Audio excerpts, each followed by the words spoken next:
बला से फसल लगे छोटी छोटो बला से फसल लगे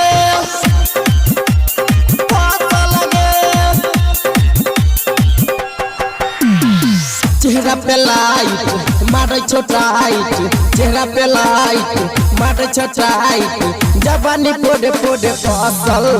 छोटो बला से फसल लगे छोटी छोटो बला से फसल लगे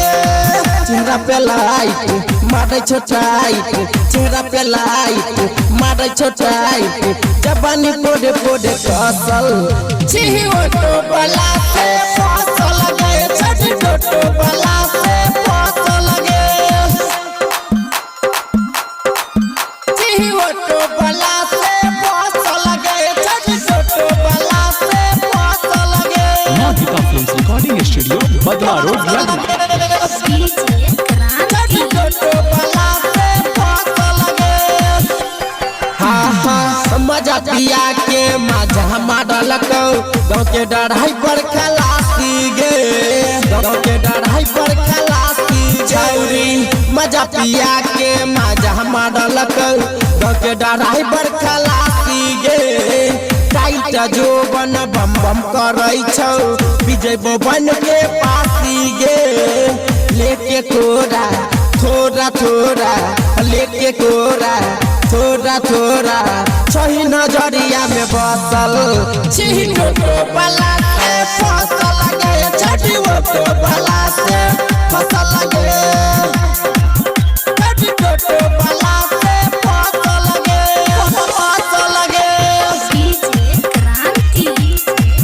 छोटी छोटो बला से फसल लगे राइटर सुमित साजन कहै छौ करले कुछो दान गे करले कुछो दान गे राइटर सुमित साजन कहै छौ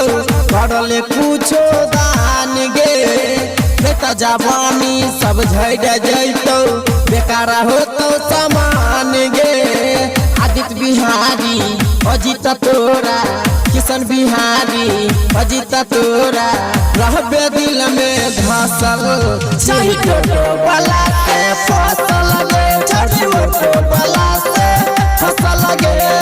चेहरा पे लाइट मारे छोटाइट चेहरा पे लाइट मारे छोटाइट जवानी पोड़ पोड़ कसल छोटो बला से फसल लगे छोटी छोटो बला से फसल लगे छोटो बला से फसल लगे छोटी छोटो बला से फसल लगे नादिका फिल्म्स रिकॉर्डिंग स्टूडियो बदला रोड लगमा।